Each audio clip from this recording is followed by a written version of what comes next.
Pyramid Head is an example of the pursuer, a very common horror video game archetype. Pursuers do not necessarily literally chase you through the hallways, though they do that sometimes too. Instead, they are reoccurring antagonists who pursue the player across multiple chapters of the story, or even throughout the entire game. They often appear unstoppable, unkillable, and invulnerable. They shrug off fire and bullets and explosions and whatever else we can throw at them. And in the end, the only choice the player has left is to run and hide. The Resident Evil franchise contains several examples of the pursuer, like Mr. X in Resident Evil 2 and Nemesis in Resident Evil 3. Jack Baker in Resident Evil 7 is one of my favorites, and you can find examples outside of the horror genre too, like the SAX in Metroid Fusion or the Emmy in Metroid Dread. All of these antagonists share a similar role. Their purpose is to make the player feel powerless and weak and vulnerable for most of the game. They usually have little to no personality. They are intelligent, but rarely, if ever, speak, Jack Baker being the notable exception to that rule. They cannot be bargained with. They are more like avatars of death and fear than actual characters. In most of these examples, eventually, usually in an epic final bloody showdown at the end of the game, the player ultimately manages to defeat these seemingly unstoppable pursuers. After overcoming many obstacles and surmounting many challenges, the player is finally allowed to feel powerful. But Pyramid Head is different. You never actually get to defeat this guy, not really, not physically. Defeating Pyramid Head is not a matter of outwitting him or getting stronger than him. Instead, what James Sunderland, the protagonist of Silent Hill 2, does is outgrow Pyramid Head, or at least outgrow his own personal need for Pyramid Head. When he no longer has any useful role in James's story, Pyramid Head destroys himself, which is really unusual for this type of character. Pursuers never kill themselves. They almost never choose to give up. And Pyramid Head is different in other ways too. All of those other examples, they objectively exist in reality. Other characters in the story can see them and interact with them. They have independent goals and motivations, something they are trying to accomplish. They have backstories and origins, something that explains where they came from and why they're doing what they're doing. But not Pyramid Head, not really. He only exists in James' story. No one else can see him or interact with him, with the single notable exception of Maria, but we'll discuss her more later. Pyramid Head does not have any true goals or motivations. He is a manifestation of James' emotions, and when James' emotions change, Pyramid Head vanishes. But also, Pyramid Head does physically exist. He is real. He is not an illusion or hallucination. This is an important distinction. The other world in Silent Hill is a real place, but it is also a place that changes for each person, that transforms depending on their psychology. There is evidence that, for some people, the other world is actually a very pleasant place to be. It only appears as a nightmare to James because he has a psyche warped by guilt and shame and loss and lust. Pyramid Head exists in James' version of the otherworld, but nowhere else, or at least he's not supposed to exist anywhere else. Due to his popularity with fans, he has made appearances in other Silent Hill media, like Homecoming and both of the movies. But to be honest, I don't care. His role in Silent Hill 2 is far more meaningful and impactful than anywhere else, and that is what we are going to focus on here. So what I want to do in this video is examine each of his appearances in Silent Hill 2, from his horrific introduction to his surprising self-destruction, and discuss how his role in the story develops over time, and I will discuss the differences between the remake and the original as well. In both versions of the game, Pyramid Head is introduced in the same way, on the second floor of the Woodside Apartments. While exploring a dark hallway, your radio will begin going haywire. playing harsh, distorted static, a mechanic that indicates when a dangerous monster is nearby. You will see an ominous red glow, a set of iron bars, and on the other side of those bars, a menacing creature awaits. It looks like a man wearing a stained butcher's smock and a bizarre rusted triangular iron helmet that covers his entire head and much of his torso. His appearance is designed to be inhuman, alien, and unsettling.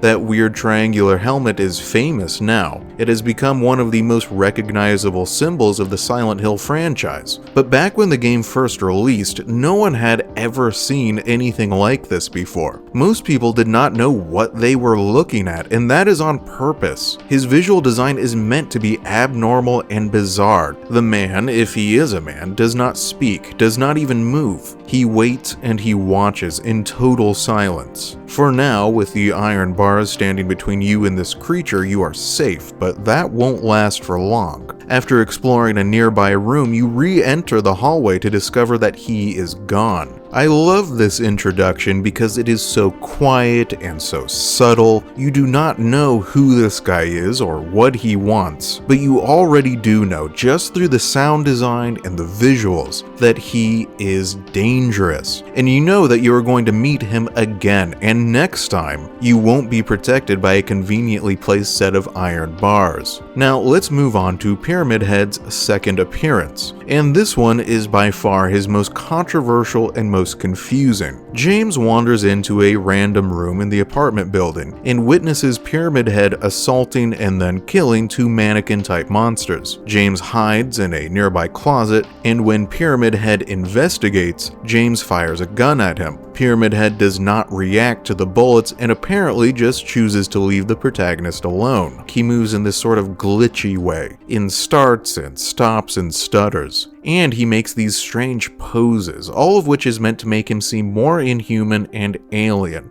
This plays out slightly differently in the PlayStation 2 version. In that game, he reacts really dramatically to the bullets and flees. I like the new version more because it demonstrates Pyramid Head's invulnerability. He cannot get hurt. He will continue to exist for exactly as long as James' guilt and subconscious need for punishment continue. Bullets cannot damage your own sense of guilt. But let's rewind back to the beginning of the scene. What the hell is happening here and why? This is the only time in the entire game where two monsters, two different manifestations of James' psyche, are shown attacking each other. The animations here are definitely meant to imply sexual assault, though it is worth noting neither Pyramid Head nor the mannequins have genitals. They are not biologically capable of engaging in any form of sexual intercourse. Furthermore, there is no reason to believe that Pyramid Head is even capable of feeling lust, pleasure, or sexual gratification, or anything else. So why is he doing this? Well, as I have already discussed, Pyramid Head is a manifestation of James' psyche, and James' psyche is full of unresolved lust and aggression. He had a wife who he loved very much, but who was sick for many years, and who he was unable to be with physically for a long time. During her illness, he probably lusted after other women, and there was shame and guilt and anger and resentment twisted into all that. So he has these complicated feelings about sex and shame that he has not dealt with, and which are screwing him up inside. In the other world of Silent Hill, those twisted feelings manifest as blatantly sexualized monsters, and a version of his wife who is far more voluptuous and more flirty than his actual wife, and with Pyramid Head simulating sexual assault against these other monsters. There is something else being accomplished in this scene too. This scene has an important function in building up Pyramid Head as an antagonist. By presenting him as overpowering the other monsters, the developers are showing the audience that he is stronger than them. That this guy is the apex predator in this horror ecosystem. This is the one we need to be really afraid of, and that is made even clearer in his next appearance. In this third scene, James is trapped in a small, confined space with Pyramid Head, with no escape, nowhere to run or hide. Bullets have no effect on this monster, so the only thing you can do is survive for as long as possible. Eventually, a siren plays in the distance, and Pyramid Head just sort of wanders off, as if something out in the void is calling him away. So why does Pyramid Head do this? Why does he leave in the middle of battle? The reason is because Pyramid Head is not here to kill James. That is not his purpose. He is not an executioner, at least he is not our player character's executioner. His true purpose is to inflict fear and pain and suffering as a punishment for what James did to his wife, because that is what James subconsciously desires. So he chases the player around just long enough to accomplish that and then leaves before things go too far. This scene's counterpart in the original game differs from the remake in two key ways. First, in the original, you are trapped with Pyramid Head in this empty and very claustrophobic stairwell, with barely any room to maneuver around him. I think the main reason for the change in locations is that this little stairwell is not a conducive environment for the remake's new combat system, which is far more mobile and dynamic than the combat in the original. Second, in the original, the encounter with Pyramid Head takes place in the regular apartment building, whereas in the remake it takes place in the Nightmare version. Basically, the entire game of Silent Hill 2 does take place in the other world, but that other world has at least two distinct manifestations, if not more. One is the gloomy, creepy, surreal town covered in fog, and the other is this rusted, fleshy nightmare world, and they each serve as manifestations of different emotions. The fog world always felt sort of like depression to me, while the nightmare world is more like anger and self-hatred, but that's just my personal interpretation. Anyway, by moving the big confrontation from the fog world to the nightmare world, the developers of the remake are linking Pyramid Head more closely with the nightmare, with James' feelings of terror, anger, and hatred. And again, I think that's a good change. I like almost all of the changes the remake has made to the story. Moving on to the next level, Brookhaven Hospital, Pyramid Head has two more appearances. The first is up on the roof. After exploring a room, James turns around to suddenly find Pyramid Head standing directly in front of him, who then seizes James by the neck and throws him down through the floor.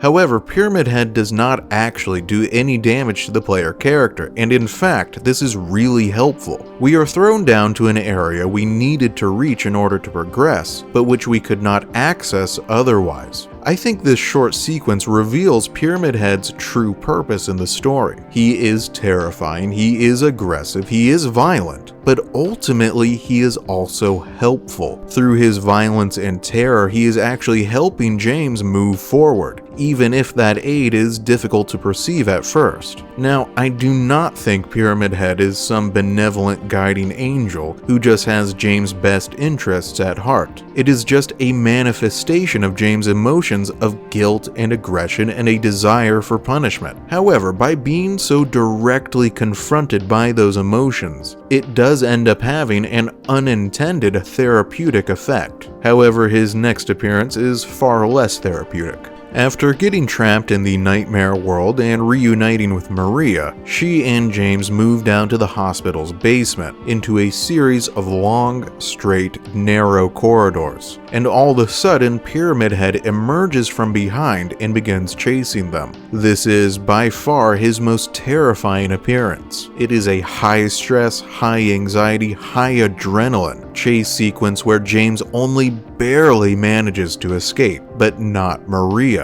She is trapped on the other side of these closing elevator doors and stabbed through the heart, killing her instantly. I am going to post a whole video on Maria later where we will do a deep dive into her character, but for now, just for the sake of understanding Pyramid Head's role in the story, it is important to note that Maria represents, in some ways, a second chance for James. He is able to protect Maria from monsters in a way he was never able to protect his wife from her illness, until now. In this scene, once again, he is made to feel powerless, worthless, weak, and unable to save the life of someone he cares about. Something fascinating about this scene is that Pyramid Head easily could have killed or hurt James too, but he stops short. He only attacks Maria. Why is this? Well, the answer is simple. Pyramid Head is here to punish James, and one really effective form of punishment is to make him feel worthless and frustrated and impotent, is to force him to relive the bitter emotions of those long years of suffering when he could do nothing to help his dying wife. Of course, the person who gets the short end of the stick here is Maria, who has to die horrifically multiple times to catalyze James' emotional transformation. But again, we will discuss the tragedy surrounding her circumstances in another video. Both of these hospital appearances play out basically the same way in the original game, so there is nothing left to discuss here. After the death of Maria, James has a sort of emotional collapse. Reality begins to break down around him. The way locations in the town of Silent Hill connect together no longer makes any sense. He reaches the prison by jumping down a black hole at the bottom of the Historical Society, and there his feelings of guilt and punishment are brought to the forefront. But let's rewind a little bit. Somewhat surprisingly, Pyramid Head does not show up at all in the prison, but he does have a very small appearance in the Historical Society.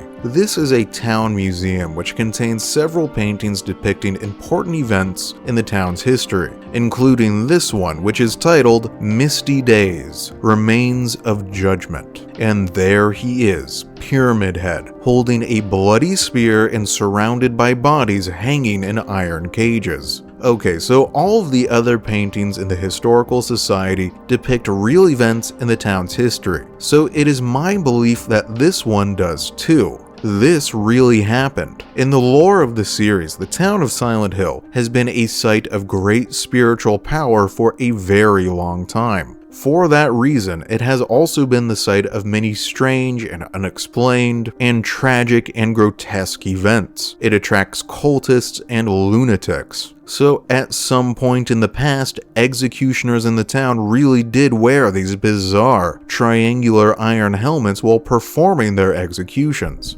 This painting reveals two potential origins for the Pyramid Head manifestation in James' version of the Otherworld. The first possibility is that James saw this painting when he visited the town with his wife all those years ago, and it has floated around in his subconscious ever since as a grotesque symbol of punishment, which then manifested in the Otherworld when he arrived at the start of the game. The second and much more interesting possibility is that James never saw this painting, that he knows nothing about the town's horrific history. Instead, when manifesting these creatures in the Otherworld, whatever spiritual power is at work here is drawing not just from the character's own past, but also from the town's history. It does not really matter either way, but it is interesting to learn that Pyramid Head has a real-world source. It is not something that James conjured up out of nothing. Moving forward, let's talk about the labyrinth.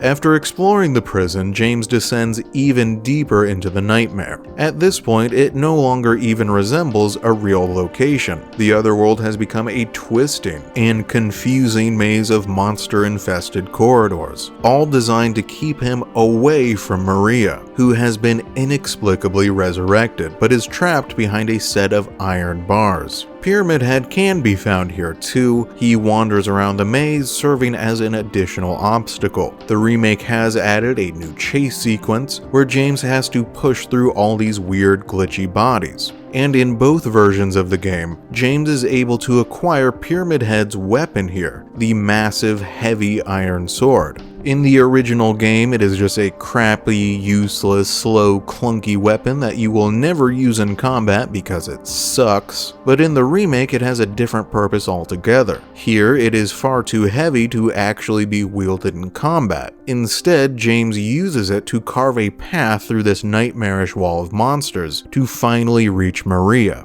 By wielding Pyramid Head's signature weapon, the developers are spotlighting a connection between the two characters. Symbolically, James sort of becomes Pyramid Head in this moment. Of course, the truth is, James is Pyramid Head, or at least Pyramid Head is a part of himself. Anyway, let's move on to the final level of the game, and the conclusion of Pyramid Head's role in the story. At the hotel, James is finally confronted with the truth, with the fact that, driven by grief and resentment, he killed his own wife. After this revelation, he hears his wife's voice on the radio, though it's probably actually Maria's voice, and it draws him even deeper into the nightmare. There we find Maria captured by two Pyramid Heads. She is strung upside down, gasping in terror, struggling desperately with her binds, and calling out to James for help. He orders them to leave her alone, but they do not comply. Silently, callously, without expressing any emotion or hesitation at all, Pyramid Head once again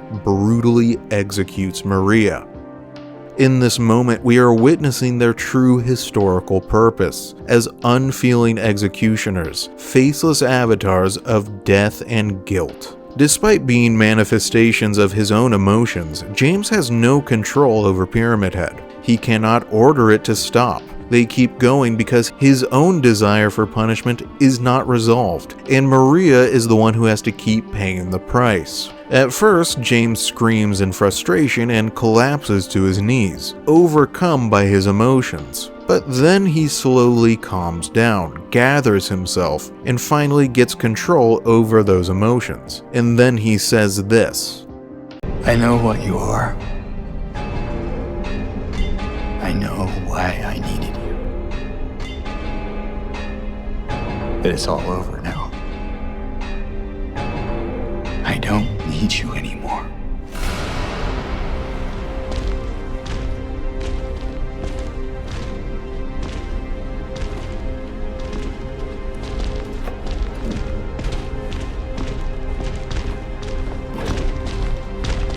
I'm ready. Finally,